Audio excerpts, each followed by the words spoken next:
So I'm going to be talking about climate fiction and really of the 21st century. Examples I'm drawing on are from 2000 onward. And if you didn't know that there was such a thing as climate fiction until recently, you're certainly not alone. It is more or less a phenomenon of this century, and particularly this decade, though one can always find forerunners. But it's about 10 years ago, popular non-academic journals began to recognize this new thing called climate fiction. One of the few genres or subgenres to actually make the news in literary studies. And inevitably the term, the shortened term cli-fi has come into popular usage. Scenery. It affects the actions of participants.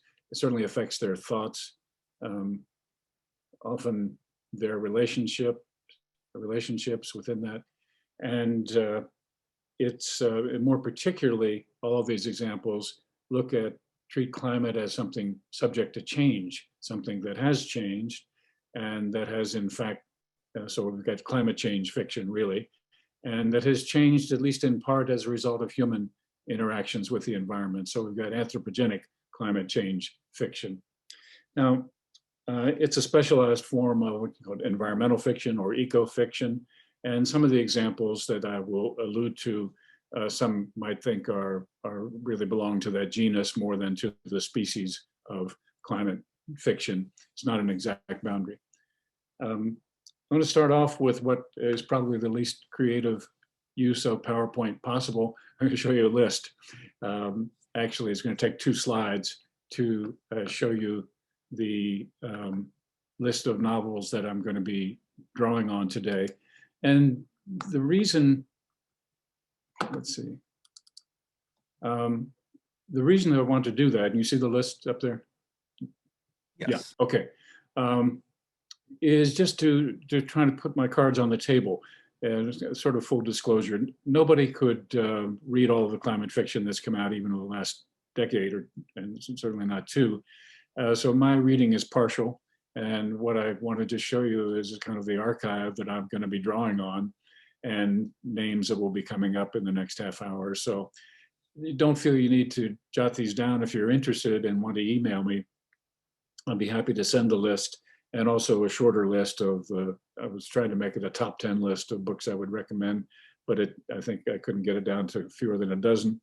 But here are a number of novels that came out up to 2014. And most of these are American. I'll just remark on the handful here that aren't. Otherwise, you can assume these are US authors. Ian McEwan, a 2010 book, Solar. Ian McEwan's a very famous British novelist. I have to say this novel is in some ways the kind of weakest exemplar of what I want to talk about. That is, it has a scientist at the center, and the issue of solar power and so on comes up, and this clearly has to do with the sense of changing climate. But it ends up being more kind of melodramatic about the scientist himself and the crises in his life and so on than it is about the climate. Let me just go back one second. Yes, everybody else on this list is American, well, Margaret Atwood, Canadian.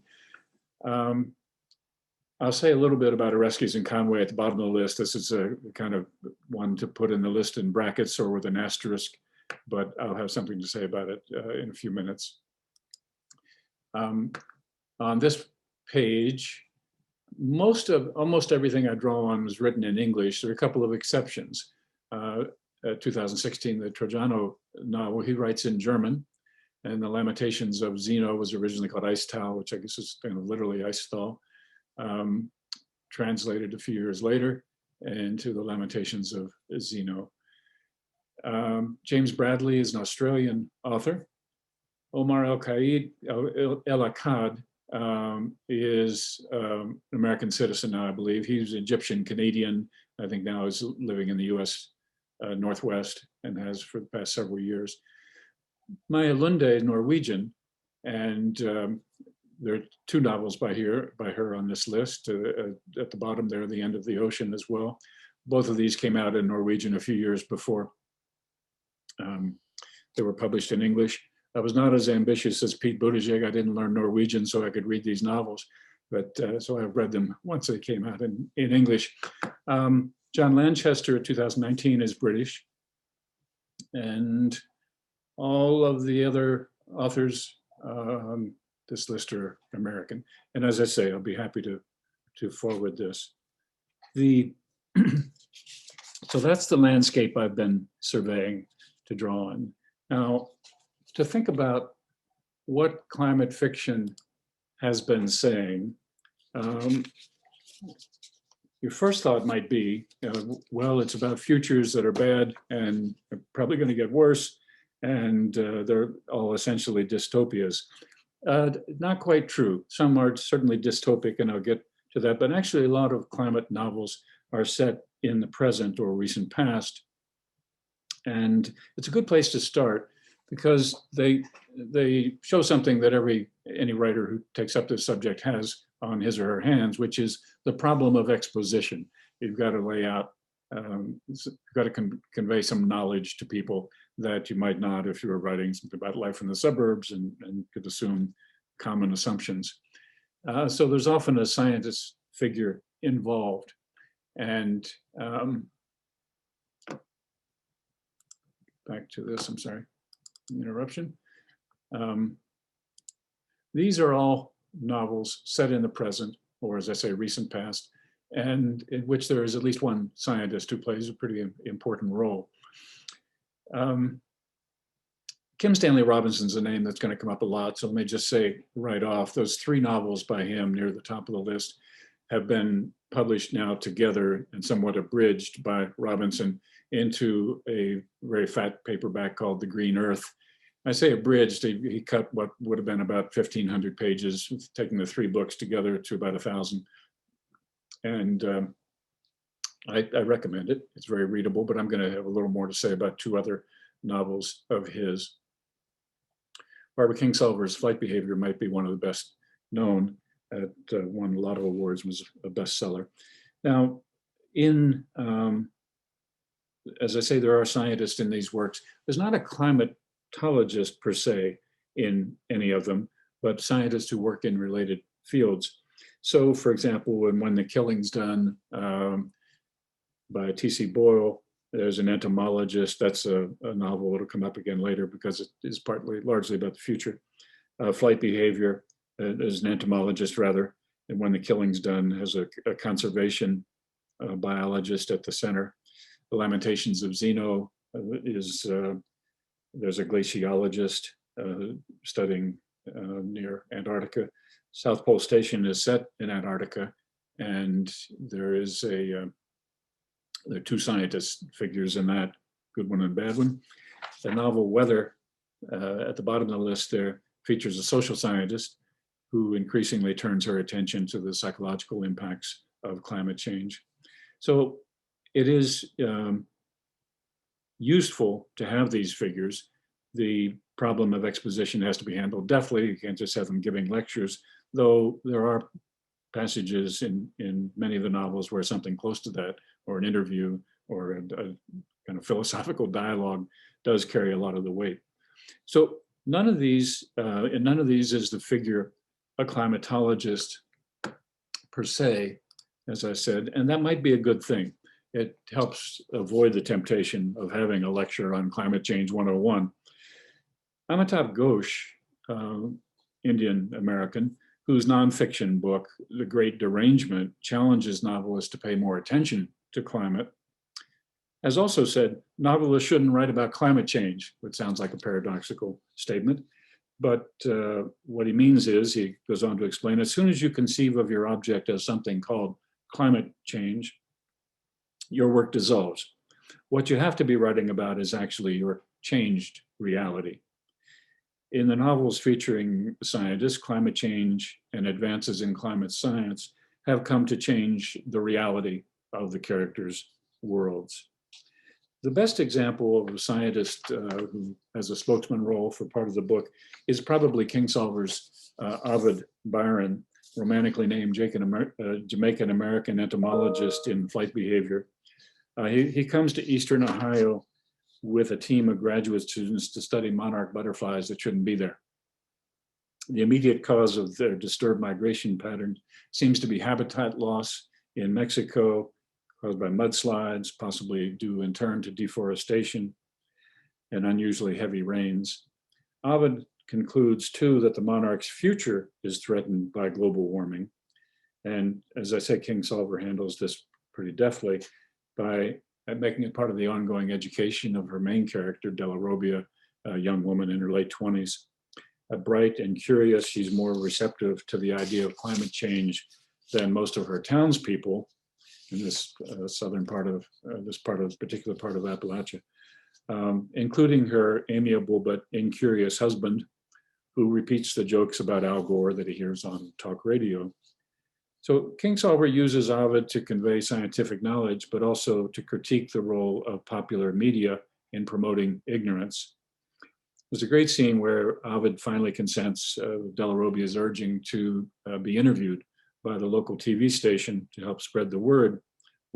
And the interviewer, fairly vapid, wants to present this as a kind of both sides controversy and is really interested in the kind of colorful spectacle of all these monarch butterflies that have come to their part of the world. And impatient, he's a very patient man, but he blows up and says, the glaciers that keep Asia's watersheds in business are going right away. Maybe one of your interns can Google that for you. The Arctic is genuinely collapsing. Scientists used to call these things the canary in the mine. Now they say the canary is dead. We're at the top of Niagara Falls, Tina, in a canoe. There's an image for your viewers. We got here by drifting, but we cannot turn around for a lazy paddle back when you finally stop pissing around. We have arrived at the point of an audible roar. Does that strike you as a good time to debate the existence of the falls? Della Robbia is, within her world, en route to becoming the more effective expositor in some sense, trying to find the best way to explain the role of greenhouse gases in climate change to her hitherto resistant mother-in-law. She hits on the idea of something more visible than carbon dioxide. Pollution, she said. You pollute the sky long enough and it turns bad on you. Stands to reason, said Hester.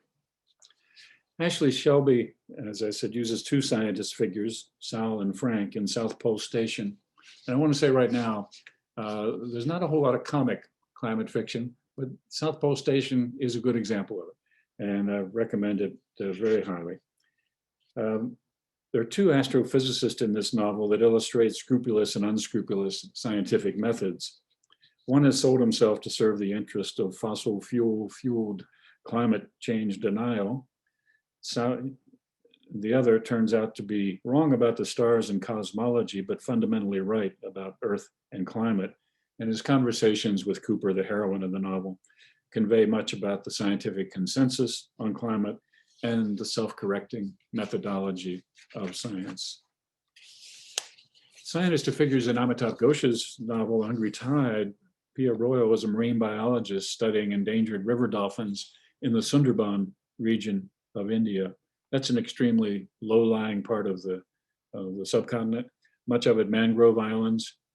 Here and in neighboring Bangladesh, a very slight change in sea level would almost certainly will endanger and displace hundreds of thousands, if not millions of people. So Pia is one of several scientists who do not directly work on climate, but whose field, cytology, is fast being affected by it. That novel tackles the same problem that T.C. Boyle takes up in When the Killing Stops, or one of the problems of conservation ecology, which is the needs of humans versus the desire to preserve habitat. In the case of the Sundarbans, it's nature preserves for tigers endangered versus the safety and lives of humans clinging to a living. Ghosh's recent sequel to The Hungry Tide, and either of these books can be read on their own. The sequel is called Gun Island, came out in 2019, picks up Pia as a character, and we still see more of her work, and thus the focus on animal endangerment persists. But Ghosh now moves more directly to the fact of human migration and climate refugees. Fittingly, for a book about rising tides, a lot of it takes place in Venice. Boyle's novel, When the Killing's Done, and it is, along with Richard Powers' The Overstory, one of the more historically researched novels in our library for today. When the Killing's Done is based on an actual environmental project in the Channel Islands off California. And it's an interesting problem novel, less about climate in its main plot than island ecology, but the environmental scientist heroine spends much of her time preoccupied with the ways that climate change is affecting the species ranges. The large problem it raises is how to think about environmental restoration and really about nature in an Anthropocene world. Anthropocene, this term may be familiar to most of you, but perhaps not everybody, but it is used increasingly to refer to the period in which the impact of human beings is a dominant part of planetary history. The geologists haven't quite accepted it officially as a term. Geologists are used to moving slowly, but it has become very popular usage in many fields to mean sometimes a period basically since World War II, the same as the so-called Great Acceleration. Other people would take it back to the beginning of the Industrial Revolution. Some would take it back to the beginning of agriculture, thousands of years ago, but it usually refers to typically, basically the 20th century, and perhaps a little longer period than that.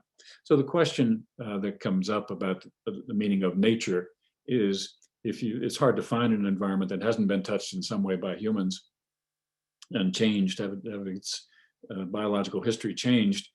So if you get involved in restoration, restore to what? How far back do you go?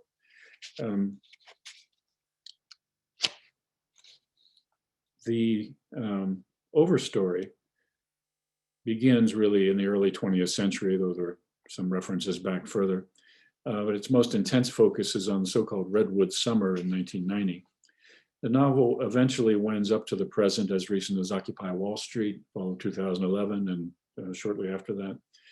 It's perhaps the most ambitious and artistically complex of the novels we would have mentioned. It was awarded the Pulitzer Prize for fiction.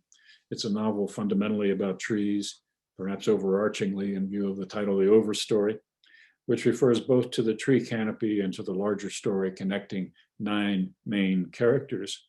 Now, a novel that has 9 main characters and an encyclopedic interest in trees, weaving natural history and American history together, is not the easiest book to read, especially not the easiest to start, because it's not clear how all these characters who are introduced individually are going to come together. But I strongly recommend staying with it if you haven't read it. I would say prophecies like this kind are always falling on their faces.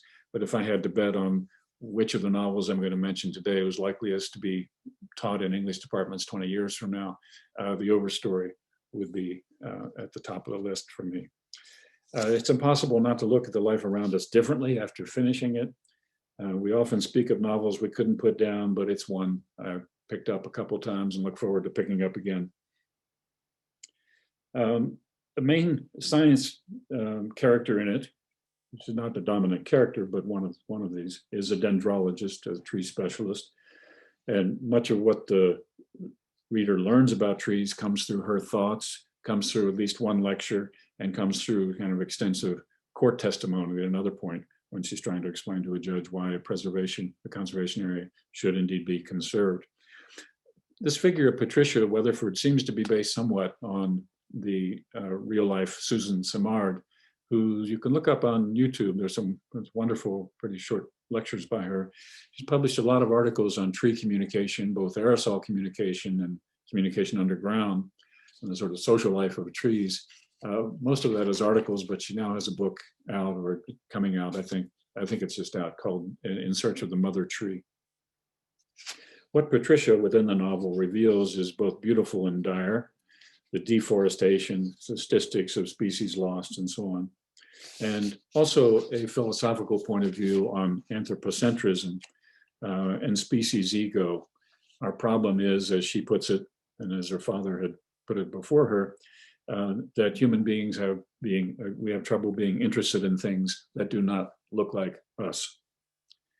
Given these real losses, it's not surprising that scientist figures are often delivering elegies on eco-loss, and that they're at least part of the time in mourning. I quoted Kingsolver's entomologist One role scientist characters play, in addition to expositor, is that of mourner, to use a phrase of Wallace Shawn's, designated mourner. We hear the mourner's voice in some notable nonfiction environmental work. Here is one from Elizabeth Colbert's Sixth Extinction, and it's a voice from Atlanta, in fact. She quotes Joseph Mendelson, a scientist at Zoo Atlanta, who specializes in reptiles. And this is Mendelson. I sought a career in herpetology because I enjoy working with animals. I did not anticipate that it would come to resemble paleontology. In a similar vein to Dr. Mendelson's reflection is that of Gary Clark, a glaciologist at the University of British Columbia, been studying melting glaciers for the past several years and told the Canadian Broadcast News back in 2015 that he was not planning another similar study. Said Clark, "It's a bit depressing to actually be calculating losses the whole time. I didn't get into science to be that kind of person." Having calculated too many such losses, the title of Ilya Trajano's The Lamentations of Zeno mourns the imminent disappearance of the ice formations he's been observing annually in the waters off southernmost Argentina and Antarctica, concluding, "I felt like a doctor in a hospice." It's worth pointing out here that grief, eco-grief, occurs in many novels besides The Lamentations of Zeno. Even Ovid Byron in Kingsolver's novel, who is constitutionally as cheerful as Zeno is melancholic, confesses to feelings of grief and near despair. What was the use of saving a world that had no soul left in it? Continents without butterflies, without coral reefs, he meant. What if all human effort amounted basically to saving a place for ourselves to park? Much of eco-grief can be thought of as solastalgia. It's Solastalgia. It's a useful coinage by an Australian philosopher, Glenn Albrecht, who describes it as grieving for an environmental loss that is foreseen. We can think of it as proleptic or anticipatory mourning, or more succinctly, as homesickness without having left home. Of course, not only scientists have such feelings, and I would also hasten to add that not all the scientists in climate fiction are heroic. When the scientists go bad, it's because of human hubris or short-sightedness, and forgetfulness of those primary ecological principles, that everything is connected and that it is very difficult to do just one thing. Before leaving the place of scientist and scientific explanation in eco-fiction, let me mention a book on my climate fiction list that's hardly a novel at all, except by virtue of being counterfactual and too long to call a short story. It's actually set, though it is told from China far in the future, it's actually set in the Western world in the recent past and present. This is the collapse of Western civilization, a view from the future. The following, it was a Daedalus article originally, and then Oreskes and Conway revised and expanded it. It's narrated by a Chinese historian writing in 2393, the 300th anniversary of the Great Collapse.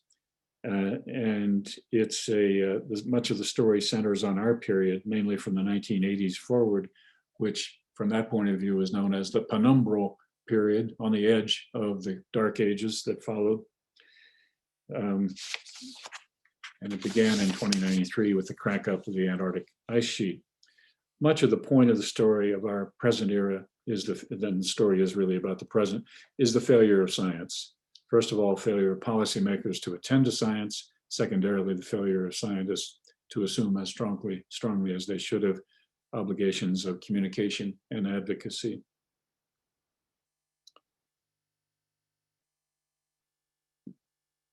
Let me, more literally than most, this futuristic fiction makes the point that writing about the future is always, to some extent, writing about the present.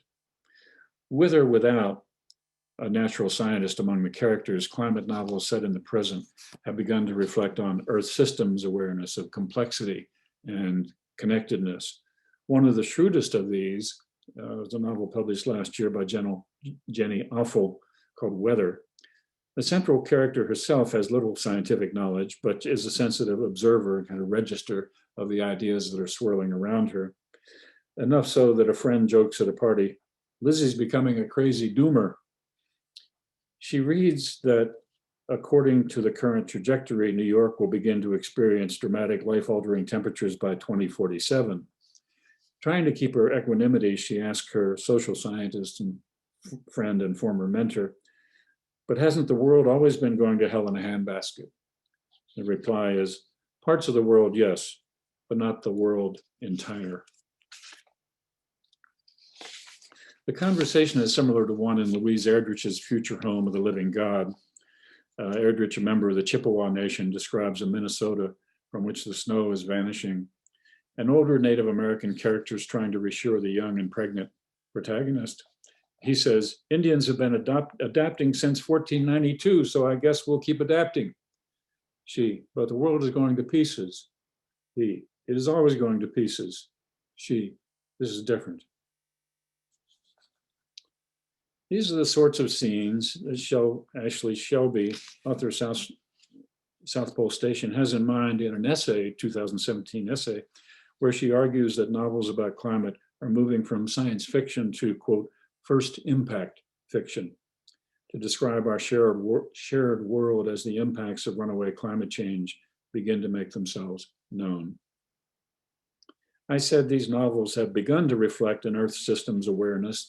Strictly speaking, in terms of climate, that's accurate, but there are forerunners indeed, and novels in which a kind of global awareness, whether it's of nuclear threats or other kinds of possible anthropogenic threats, play an important role.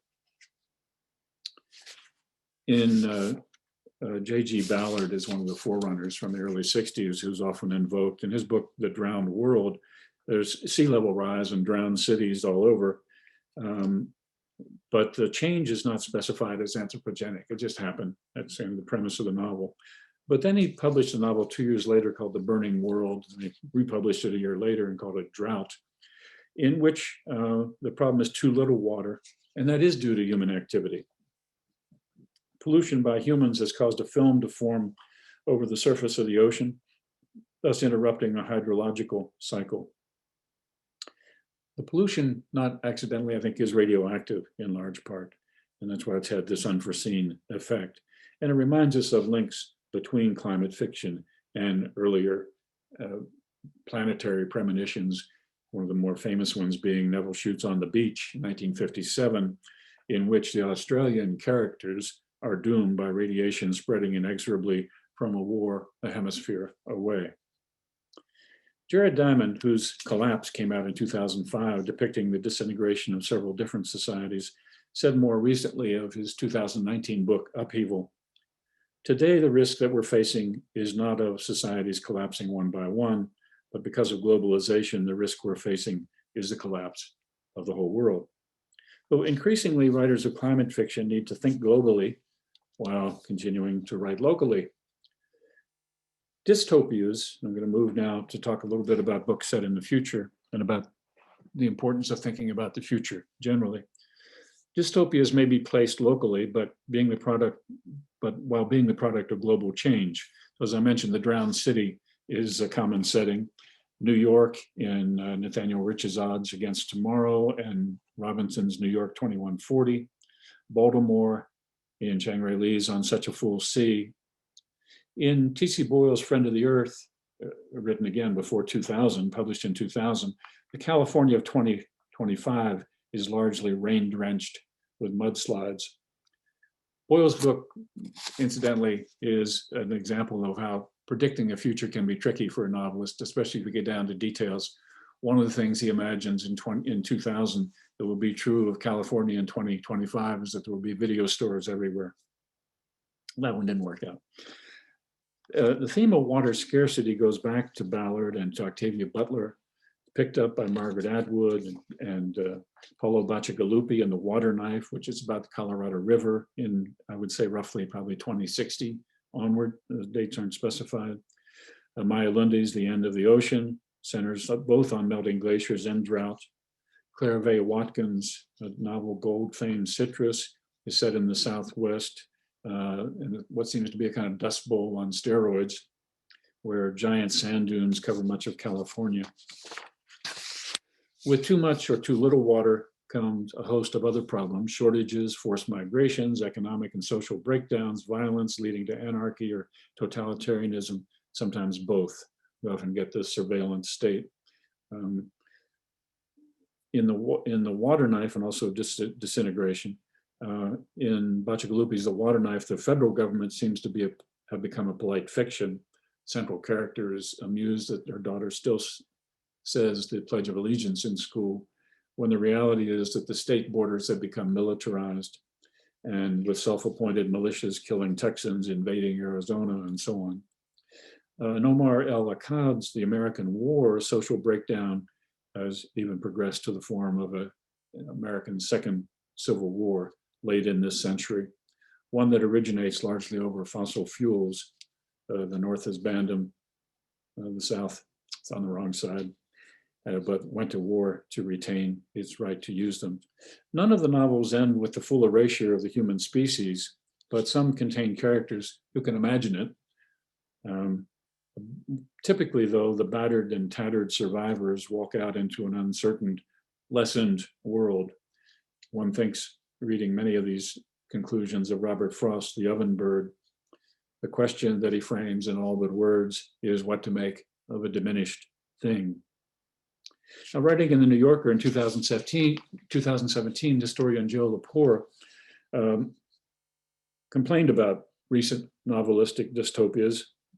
With earlier writers like Orwell in mind, she wrote, "Dystopia used to be a fiction of resistance. It's become a fiction of submission, the fiction of an untrusting, lonely, and sullen 21st century, the fiction of fake news and info wars, the fiction of helplessness and hopelessness. It cannot imagine a better future, and it doesn't ask anybody to bother to make one. It nurses grievances and indulges resentments. It doesn't call for courage. It finds that cowardice suffices. Its only admonition is despair more. It appeals to both the left and the right because, in the end,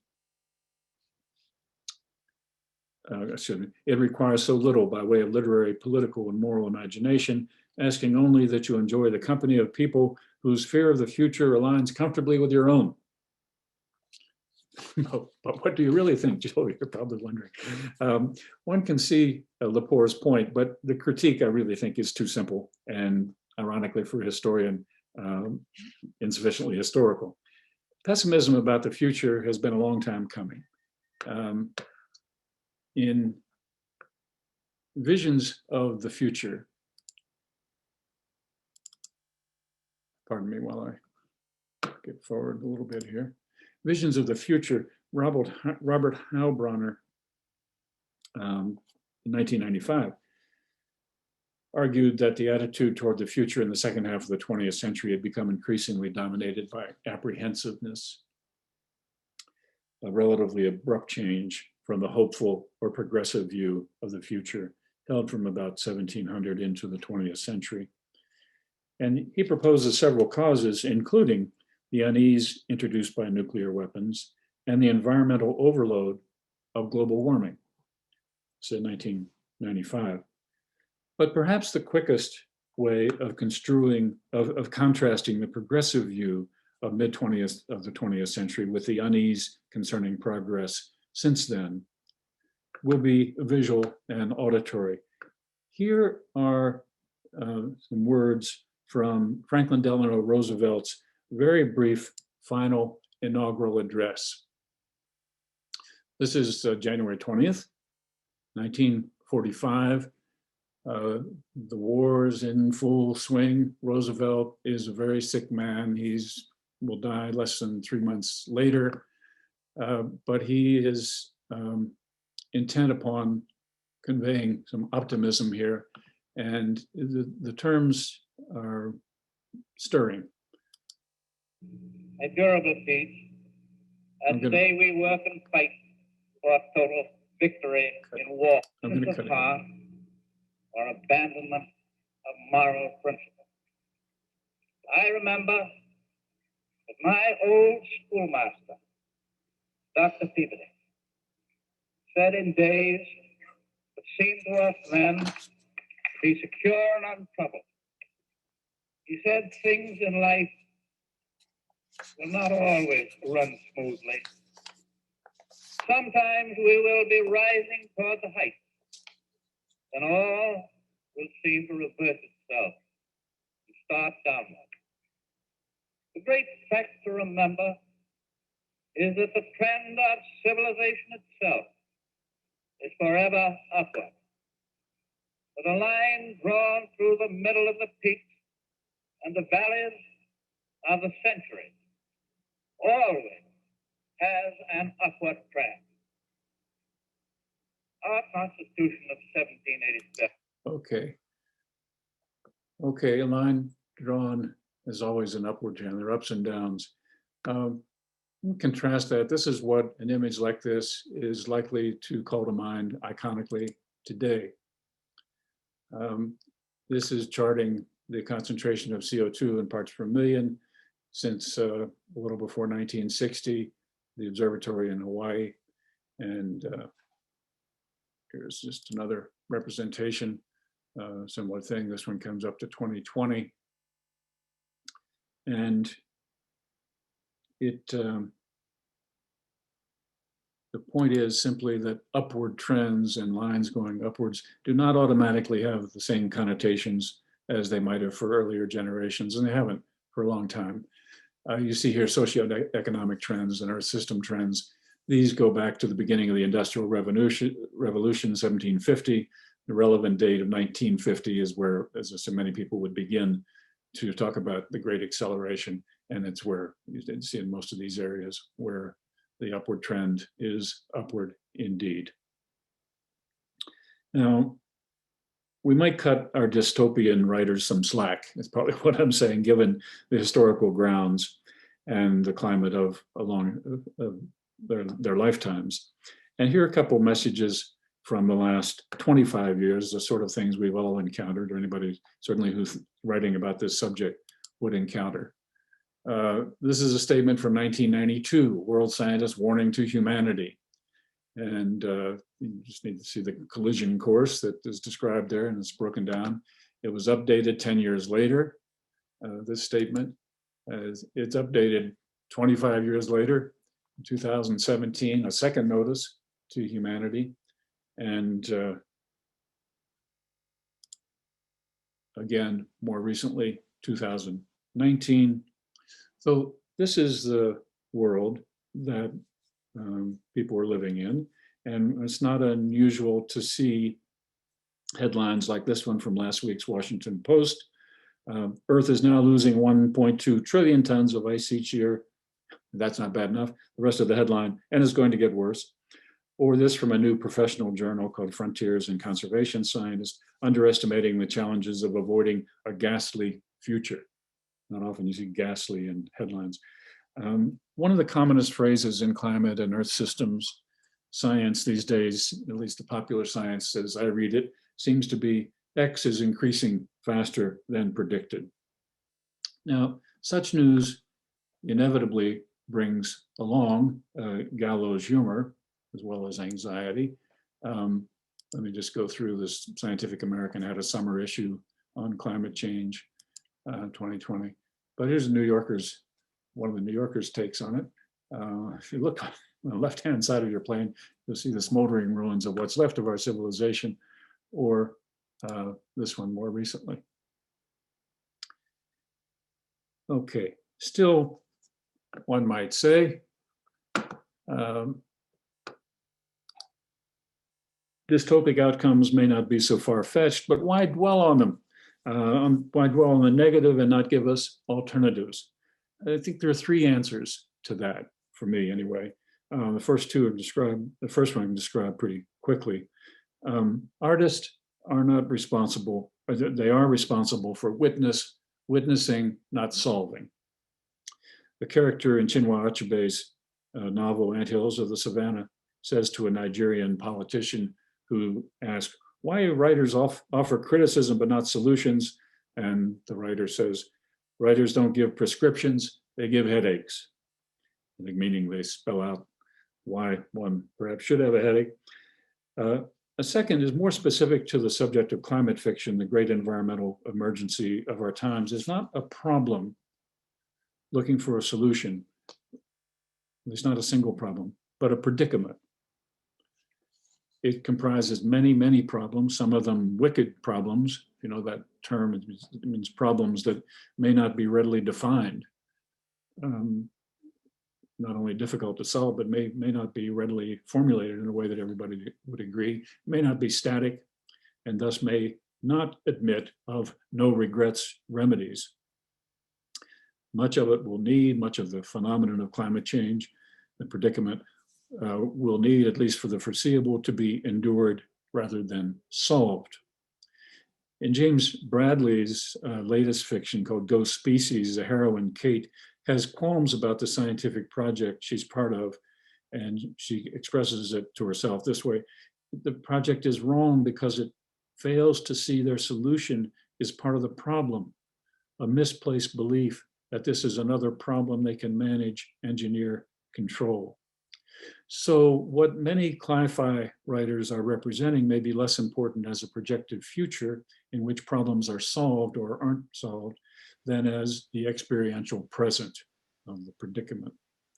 Since the 18th century, novelists have claimed to represent real life, the experiences of actual people living in a recognizable modern world, as opposed to romances set way back when and full of fabulous creatures and happenings.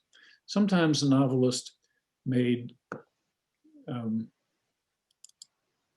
documentary claims for their writing. The author's name here, Daniel Defoe, is not even on what we now call simply Robinson Crusoe.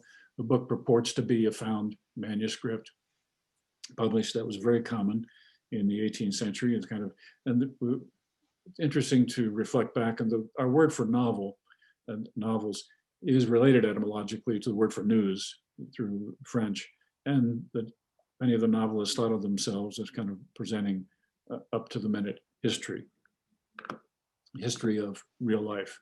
So here's Henry Fielding's the title page for a wonderful novel, Tom Jones, of 1749. But what it's called is the history of Tom Jones, to differentiate it from romance or mere tales. And further, novelists have been explicit about their claims for being up to the minute. So here, the novel we now call Caleb Williams from 1794 by William Godwin was actually first called Things as They Are.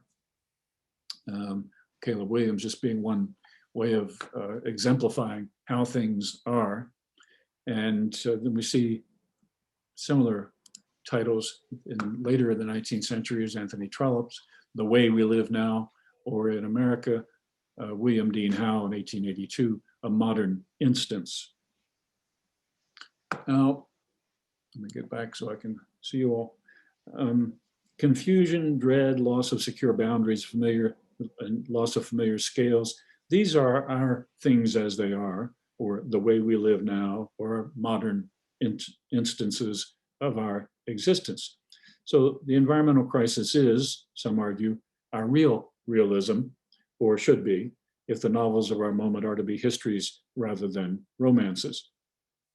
Further, if we grant that climate change is not or is not merely a problem, but a predicament, it makes sense that it should find a home in literature, which is about situations rather than solutions.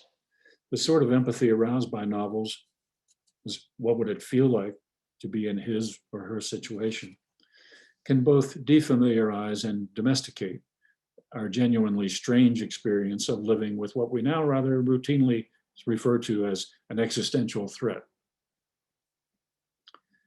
A third explanation of why climate novels feature dystopias, is apart from their plausibility in light of scientific findings, is that dystopic futures are not meant by their authors, I really believe, to be self-fulfilling prophecies. Their finality is not final. Rather, they're cautionary tales, not meant, I think, as self-fulfilling, but rather as self-canceling prophecies. Apotropaic medicine or magic is meant to ward off evil. Our fictional apocalypses, some at least, I like to call apotropaic apocalypses, partly because it just makes me feel good to say that phrase, apotropaic apocalypses. I like William Blake's view of true prophecy. Writing at the end of the 18th century, Blake declared that the genuine prophet is not a fortune teller. Rather, for Blake, the prophet is one who says, "Thus, if you go on, so the result is so." The prophet never says such a thing shall happen, let you do what you will. A prophet is a seer, not an arbitrary dictator. This formulation, if you go on so, the result is so, puts us in the recognizable realm of projection. And climate science projections are bracing, but projections are not meant to induce fatalism. They must not be paralyzing and need not be if faced up to, discussed, and given human meaning, which is the key function of eco-fiction. Grief is now less useful than impatience. More useful, I believe, is an emotion favored by Jonathan Swift as well as by Blake, honest indignation. Honest indignation is the stance ultimately of Lydia Millet's recent and haunting novel, A Children's Bible. The novel tells a tale that challenges belief at the most literal level. A group of 8 or 10 families rent a mansion together for summer vacation. Almost immediately, the children and their parents take up separate lodgings, and they don't even talk about whose parents are whose. So it's very much a bifurcated reality here. The children refuse any identifying contact with their own parents. Parents, it's soon clear, are a useless lot. Self-indulgent boomers, they drink too much, they dabble in drugs and promiscuity, with generally excess enough to ignore and alienate their more responsible children. Near the end, the children as a group confront the parents. "Do you blame us?" asked the mother, pathetic sounding. "We blame you for everything," Jen said evenly. "Who else is there to blame?" added Rafe. "You were just stupid," said Suki, "and lazy. You gave up the world," said David. "You let them turn it all to shit," said Lo. "I hate to disappoint you, but we don't have that much power," said a father. "Yeah, and that's what they all said," said Jen. "Listen, we know we let you down," said a mother, "but what could we have done, really?" "Fight," said Rafe. "Did you ever fight?" "Or did you do just exactly what you wanted?" said Jen. "Always." But today, not quite 2 weeks after the inauguration, it's hard to read that dialogue and not recall the lines President Biden quoted from the American anthem. "What shall be our legacy? What will our children say?" Like many writers of climate literature, Millet has also editorialized more directly on the subject, and she published an op-ed piece in the New York Times a few weeks back called "Only Big Steps Will Save the Earth," urging President Biden to go all out on climate. For our grandchildren and his, for all those who follow us on this earth, along with insects that pollinate our crops, the beasts that roam the melting Arctic, coral reefs that are swiftly bleaching, the next 4 years are crucial. Business as usual won't be our salvation. This cannot be a children's crusade alone. Grandparents like him, parents, uncles, and aunts must also join the fight. The ideas expressed in nonfiction writing by novelists tend to be congruent with, but not the same as, ideas emerging from their fiction. In fully realized novels, ideas are partial. That is, they're from particular limited points of view. That is what literary critics mean when referring to novels as polyvocal, polyphonic, or dialogic. Rather than blueprints for the future, what climate novels can offer are simulations and speculations, exercises in thinking beyond the present. Not simply temporally beyond it, but enough so to defamiliarize the present enough so that it begins to look like just one of several possibilities. This is what speculative fiction excels at, perhaps what it's essential for. Alexander Chee, who is both a novelist and essayist, wrote recently in the New Republic that he began teaching a college course in speculative fiction 10 years ago because he began to feel that conventional realist fiction had come to function as PR for the status quo. Before some concluding remarks about the importance of fictional futures, I do want to single out one novelist who is not at all a dystopian writer here that I commend to you highly, and that's Kim Stanley Robinson. There's lots of talk about politics and economics and how communities work things out differently in his novels, no matter what they've been through.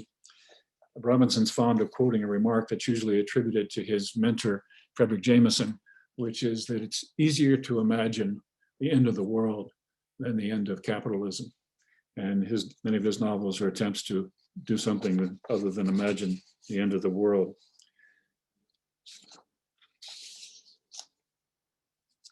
Positive or negative, the futures drawn in fiction help us look at something we avoid, thinking seriously about the future.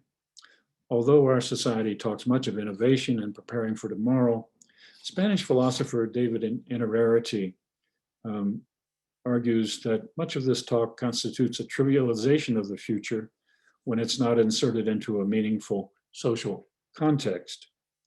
He says we have a natural capacity for futurizing, but that it needs to be cultivated.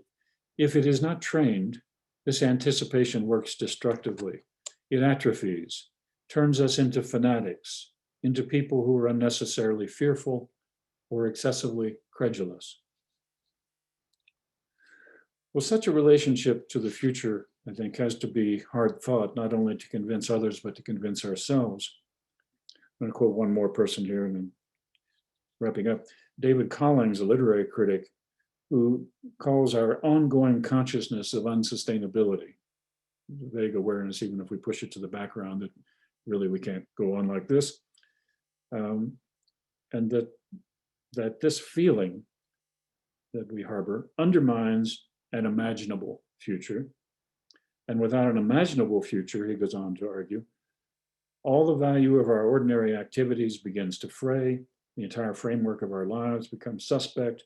Climate change does not just melt ice caps and glaciers, it melts the narrative in which we still participate, the purpose of the present day. I believe that reading novels about the future, even when those futures are grim, is better for us than avoiding the future altogether. Climate fiction is one way we can get better informed and better cultivate our relationship with the future. As teachers in many fields, many of us gathered here today have played key roles as curators of the past. Now we all need to learn how best to be curators of the future.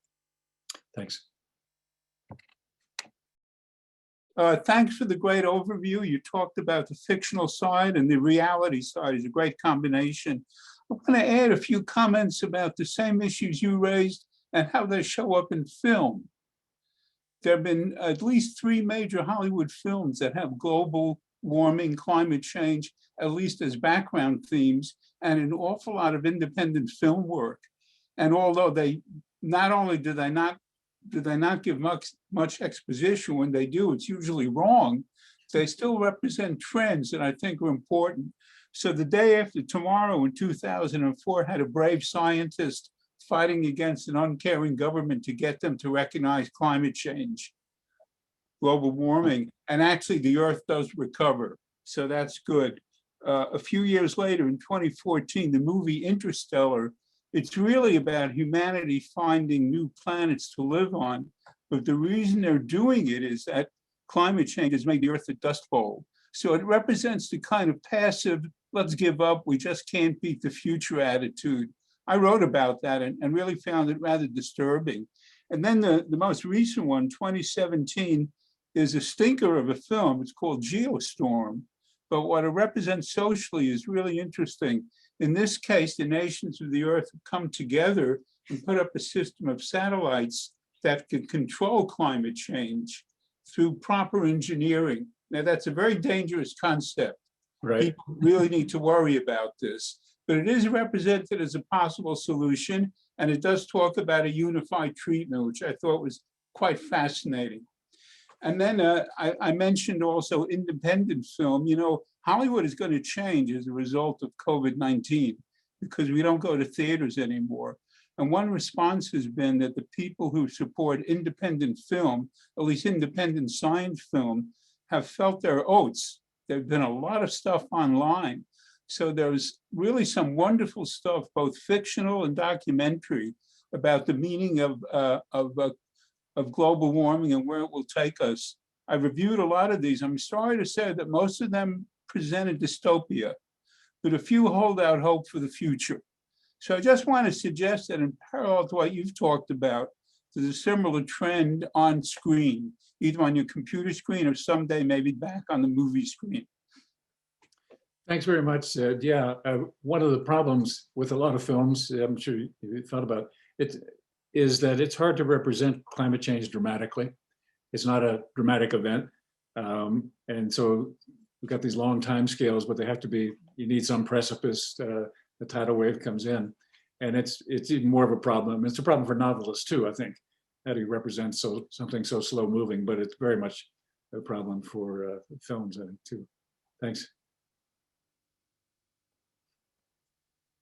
Liza. John, that was lovely. Thank you so much.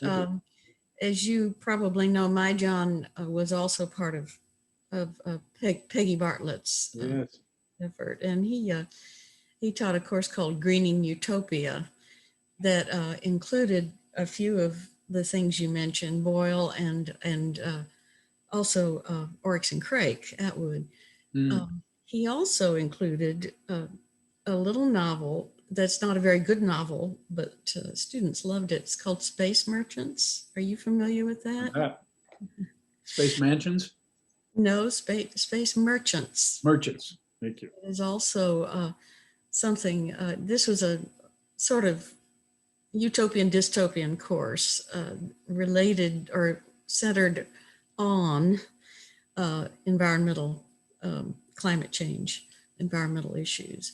So this is a little novel. It's funny, and that's one reason I wanted to mention it, because as you pointed out, there aren't very many comic novels, but it's one that I enjoyed. I think it's out of print, so I'll be glad to produce it. And I wanted to ask you too, how your students liked Atwood's Oryx and Crake, because I've taught that too and found it very powerful. And her exposition is done more through setting, I think, than character. Through what, Liza? Setting. Yeah. Setting. Yeah, they liked it. I think it's a great novel. It has a lot, I mean, it's often funny. It has a lot in common with Brave New World in that sense, and including the way experiments are described and sort of bioengineering gone awry. But I think a really compelling narrative. It's interesting. She talks about she was had begun to work on that novel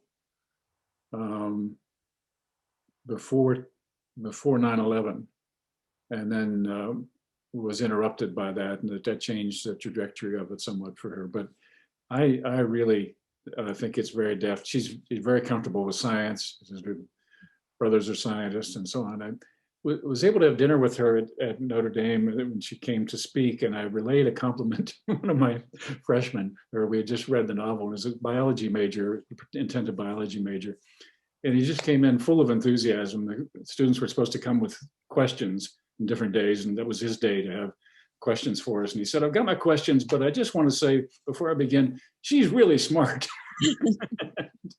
She seemed pleased by that compliment. So, yeah. But yeah, I think, did you find it go well? Oh yes, students loved it. They were disturbed by it, the sort of prophetic, speculative aspects of it. But she's such a good writer. Yeah. And the trilogy is good too. Thank you. Carrie Bynum. Carrie. Thank you for this wonderful presentation. I learned a lot here. You know, it's interesting to speculate as things develop.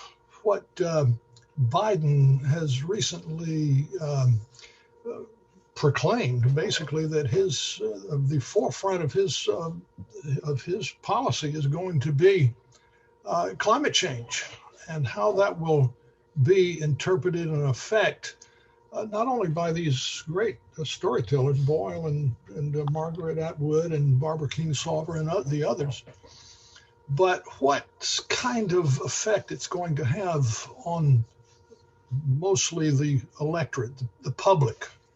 how people are going to come around to this point and basically react to it, and how it's going to change the public attitudes where they need changing as time goes on. Yeah, it is. My own feeling about that is that the real communication has to be, or a shift in communication. I mean, what's been happening has to keep happening. And in some ways, the situation is better. There's less explicit climate denial out there, although there's an awful lot of what you might call de facto climate change denial, because people sort of acknowledge it and then don't really want to change anything. But I think it's important to frame it as a conservative issue. This is about conserving, this is about family values, this is about your kids and your grandkids. And probably in terms of the political stump, the less talk there is about Paris Accords and the United Nations, the better. And the more there is about, we want a stable environment. You want those kids to have freedom. There's no greater loss of freedom than environmental degradation or environmental injustice and poisoning in many communities and so on. But it's very hard, I think, to get politicians to talk seriously about something beyond a 5-year plan, and to talk about anything more than cliches about growth and progress. And I think we all probably have to challenge them through letters or going to town meetings or whatever to say, okay, you're saying we're going to grow the economy 4% a year. There's this, I'm not very quantitative, but there's this kind of rule of 70 that's pretty easy. You take 4 into 70 and you get what, 16, 17. And that's the number of years in which the economy would double if you got your wish. Mm-hmm. And do we really think, that this is plausible? If we think that kind of growth is plausible, then what, sir? What, candidate is your program for decoupling growth from steady, relentless increases in greenhouse gases? Mm. And those conversations are really, they just got to be, they've got to be part of the political landscape. A nice thing about Robinson's The Ministry for the Future is that it starts off with this idea that the UN is a kind of UN novel, but that sets up the idea is to have a ministry for the constituents who aren't at the table, future generations. And when I say conservative, I think there's really a lot of work to be done there. There are certainly some religious conservatives who are open to arguments about stewardship, mm-hmm. and certainly a lot of parents who do want the best for their grandkids. Thank you, John. Good to see you again. Good to see you.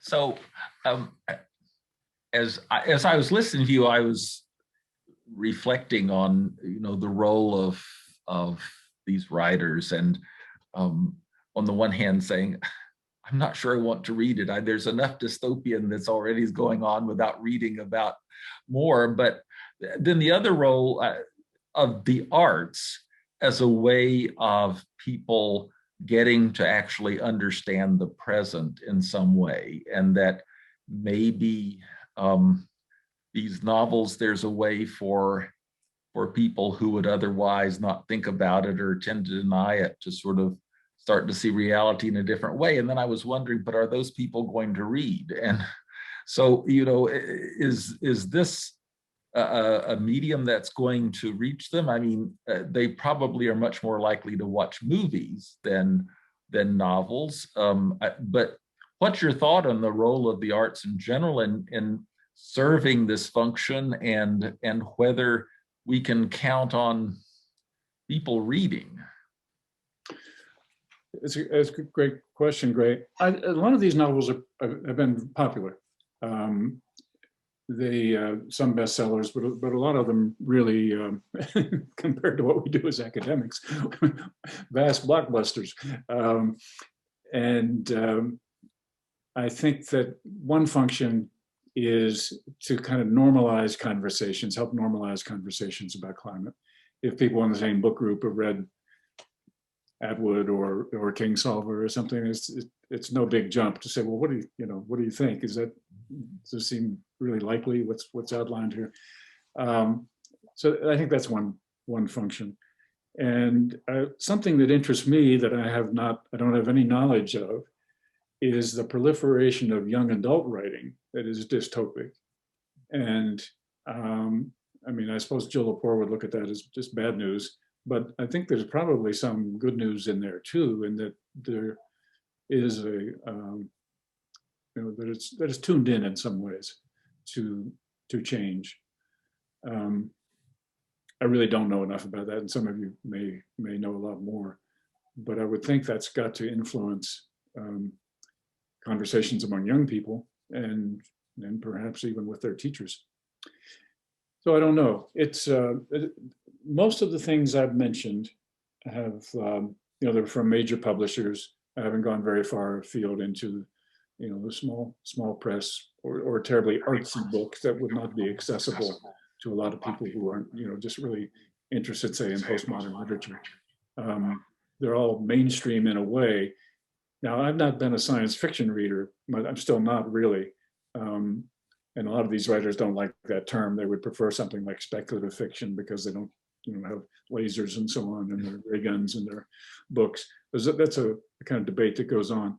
But they're all, in a sense, crossover authors. I mean, they may be regarded as genre authors, specialist authors in some lights, but most of them you'd find right there in the new fiction section in bookstore. Remember bookstores? but yeah. Okay, thank you. And I see that Rosemary has her hand up. Hi, Rosemary. I've been interested, this is a great talk, and I've been interested in thinking more about this since you and I had a sidewalk conversation a couple of months ago, and you mentioned you were teaching these courses. One book that you had on your list that you don't talk much about is Station 11 by Hilary St. John Mandel, which I just thought was a fabulous book, more pandemic related, but also it is. Climate related as well. But speaking of young people and the arts, et cetera, I'm wondering a bit more about what your students, because as I understand it, you're teaching this course on a regular basis or a yearly basis, or well, I taught just once since I've been here, and I don't know whether I'll have a chance again, but climate fiction course, but we only did 5 novels in there. I see. Mm-hmm. And so mine's really a 2-part question. One is a little bit more about how your students responded to it. And then also, it seems to me that if there were something resembling a short but common syllabus, even, we might give it a different name, because that sounds too academic, that might include works of art, podcasts, as well as film, which I think a lot of podcasts people do listen to, especially young people, and a lot of them focus on these kinds of issues in a variety of ways. But if there was a common set of materials that many people from all different walks of life, students, retired people, but everybody else actually read in common, then some of the ideas that you're suggesting is that we need not to be just thinking about this kind of situationally or in the short term, but the longer term, and also engaging people across the political and social spectrum whom we often, as we know, as we've seen, aren't engaged in cross dialogue. And so I'm wondering about both your thoughts about how the students responded to it, and that set of materials that would allow us to help curate the future.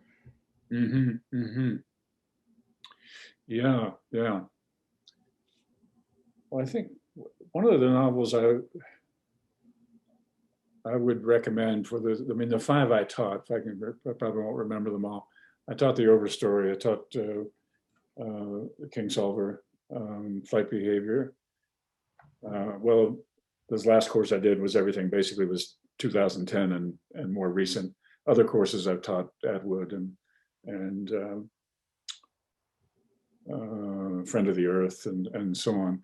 But I would say the Kingsolver is probably, Flight Behavior is probably one of the best ways in for a lot of people, because she's pretty good about, I think, not condescending to, I mean, the main character, once she gets a little bit of scientific literacy, begins to get more impatient with her townspeople and so on. But there are some good characters there, and there's a kind of analysis of how you get put on different teams, as she puts it, and enter into different worlds. A lot of it, socioeconomic, and that there are characters. I mentioned the conversation with the heroine's mother-in-law. The characters are sort of open and really they've been miseducated. And I think it's a book that can appeal. There's enough of the sort of human drama right off that people who aren't thinking mainly about a book, I want to read a book about climate change, would start that. In terms of other materials, I mean, it's kind of endless, isn't it? I've been teaching, in addition to the literature course, the Introduction to Sustainability. So I'm always looking for things on, sort of scientific articles and films and interviews and so on. And there is really so much out there. I guess what you're suggesting is how to sort of concentrate that in a way that might be exported or shared. Shared, yeah. Just food for thought. Yes.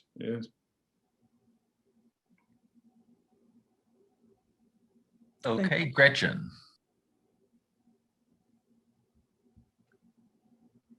Hi, wonderful, John. Thank you so much. I've been scribbling as fast as I can here.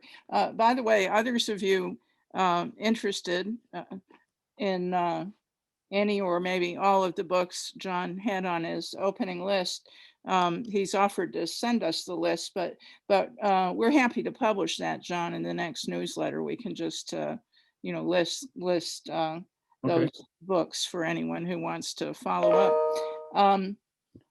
Food for thought. Yeah, I'm so glad to see that Peggy Barlett is with us today, because I know that Piedmont Project experience has just had so much influence on so many of us over the years. I remember when I heard about the opportunity, I thought, well, what in the world, is an English teacher going to do with that? But then I discovered what you'd been up to, what Walt Reed had been up to, what John Boog had been up to. I said, yes, and I think a lot of us in so many different disciplines discovered ways to introduce issues of sustainability into our coursework and into our lives. Really, I've just been woefully ignorant and unimpassioned about it all. Anyhow, let's see, I've scribbled down a lot of questions. I'm so glad, by the way, to have you mention Defoe.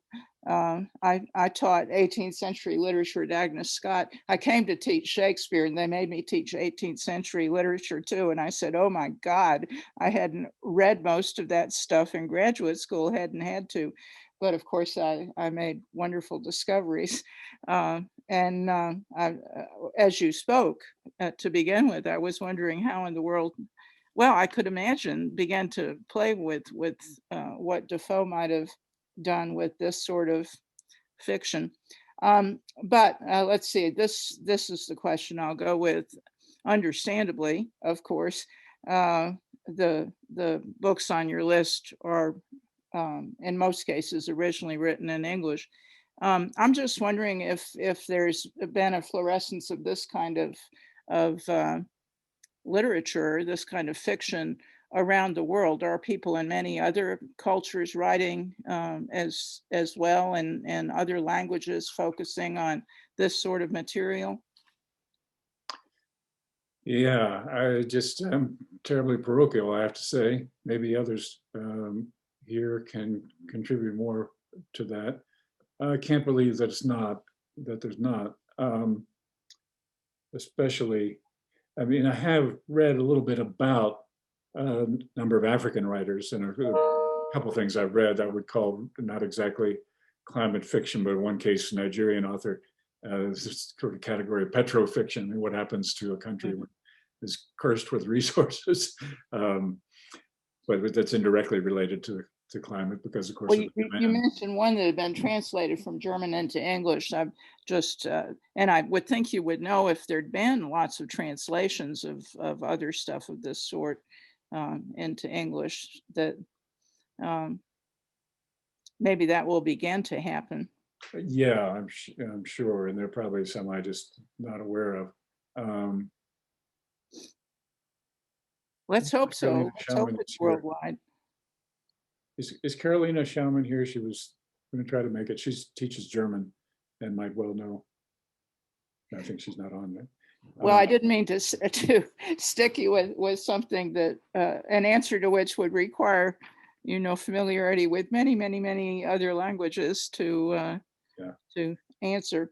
I've got another one, John.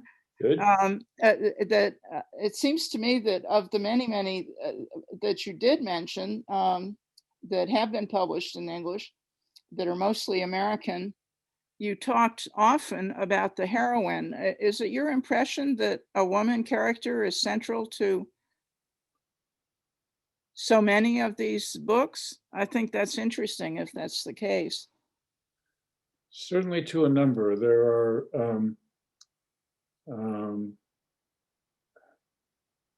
several of the scientists are female. There are some of the forerunners of people I didn't mention, like Octavia Butler, African-American author who the Parable of the Sower comes out in the early 90s. Female narrator and heroine.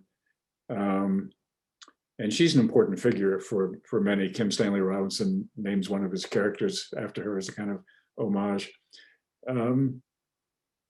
Let's see. Yeah, I mean, one doesn't have to strain to find sort of, equal representation. It's pretty much there. And a final quick question. Is the presentation you've made today about to be part of a book, or is this something you're hoping will emerge as a book at some point, or as a series of articles? I would hope so. Oh, well, thanks. Possibly a couple articles. There are an awful lot of people writing about climate fiction who really know the field better than I, and I'm not sure I would have anything unique to contribute there, but I would like to think about an article. As you could see, this is more a survey than an argument per se, although make an argument about the usefulness of futures, including dystopias, but it is really more a survey. So that doesn't necessarily lend itself to a thesis that might be the basis for an article, but I don't know. It's been very helpful to think about it obsessively for the last several weeks, and to try to look for, get some distance on what I've been reading and think about some possible similarities and connections. But I'm glad to hear that you think. Which are the say three that you would consider that you experienced as really good reads? I mean, that you just so enjoyed and couldn't put down and best loved. There really a lot of them. I mentioned the Overstory, as a sort of high art category, but I find Robinson very readable. I like him a lot. I didn't know him before. Most of his fans are science fiction fans, because that's what he used to do more of. Used to write about Mars, 3 centuries from now, and now he's writing a lot more about the world as we know it, only put forward a little bit.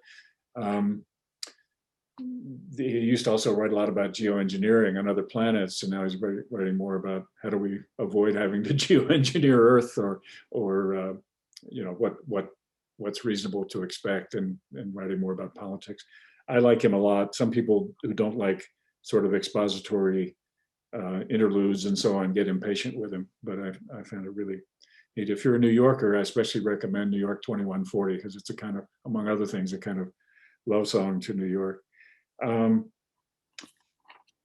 Atwood, clearly. I found the German book I mentioned, the Lamentations of Zeno, really haunting. It's just one it's very beautifully written. I should say these books range. I mean, the Robinson novels tend to be over 500 pages. The Overstory is a big, kind of doorstop of a novel. But some of the others, I don't have at hand, but are really very short. They're almost novellas, like, a little over maybe 150 pages of kind of big print with a lot of white space and have kind of almost a kind of poetic sort of concentration. So there's quite a gamut there. And I mentioned the Jenny Offel book, Weather. I think that's a really shrewd book. One I didn't mention at all, called The End We Start From, which is a British. Megan Hunter's in that same mode, kind of minimalist mode, and I think is really, really a good read. And which was the funny one? You said one of the few funny ones? South Pole Station by Ashley Shelby.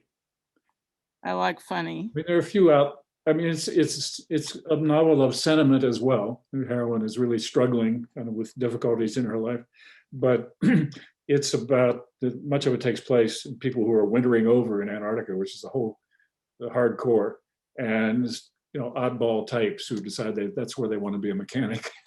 Is at the South Pole, and it is a comic novel. I think a lot of Robinson is funny too, and Atwood can be as well. Trying to think if there are any others that would fit in that. Well, that's great. It's a small subgroup, the climate change novel. Thank you. Yeah. Okay, B. Namias has her hand up. Hi, B. Okay, there's a German author who's tremendously popular. He's been on the best-selling list in Germany, but also in the United States multiple times. He writes about trees. And he's a forester. And as you know, in Germany, forestry is highly respected. His name is Peter Wohlleben. Yeah, The Hidden Life of Trees. Yeah. Exactly. That's his first book. Oh, I read that, and it's very easily readable, but it really makes a point about what's happening with forests. He talks primarily about Germany and all the surrounding European countries. But the thing is, he writes so well about how trees live and interact with each other and sort of protect their own progeny. Yeah. And how in forestry in general, none of that is really taken care of. People just cut down trees and then plant some more. Any of his books, any of you would love. He's written a multitude and they're always on the bestseller list. I've read them in German, I've read them in English. Everybody I've lent them to loves them. So, and his name is wonderful because Peter, of course, but Wohlleben means well life or well lived. Wohlleben. And The Secret Life of Trees was his first one. I have all of them here. Yeah. Highly recommend them. Yeah. Good. I looked him up after reading the Overstory. It got me going back in that direction. Yeah. Okay. And Liza has her hand up. Mute. John, I wondered how central the issue of overpopulation was to the books you're reading. I mean, that's always a factor, but I wondered if that was really focused on in some of the works you were reading or teaching. Yes, it is. A Friend of the Earth, there's a lot of discussion of that. It's in the background of many of the post-apocalyptic novels. I didn't talk much about that, but tend to have population somewhere in the background. And that goes back even to Brave New World. It's 1932. Huxley was concerned about overpopulation, and the population of the Earth was not much over 1 billion at that point. But that's one of the things that, is the sort of prehistory. Friend of the Earth is really interesting in that respect, in that the central character was born about 1950. He's 75 years old when the novel is taking place, and you get a lot of flashbacks. So he's the narrator of the present of the novel, which is 2025, 26. And then you go back to his earlier days when he was an eco-warrior, and he got quite radicalized and finally kind of bitterly misanthropic, and really goes off deep end, but people are ruining everything. What's interesting about it is that his radicalism, from one point of view, looks like a mistake. You know, it was just too extreme and it was counterproductive. And that as if Boyle is critiquing that, the radicalism that led up to the 1990 Redwood Summer and so on. But the world of 2025 portrayed in the novel is terrible. So it sort of puts the question of, well, what if the eco-radicals, if there'd been more of them, you know, instead of them being a fringe, would we have, you know, avoided the 2025 world? So that's one where population is big. There, I would say, well, it's in Oryx and Crake. The mad scientist wants to radically reduce human population by about 100%. And but it is something that weighs on characters, usually in a more benign way. Anytime there's a conservation biologist, he or she is thinking about the encroachment of humans on animal habitat and the kind of relentless pressure of population.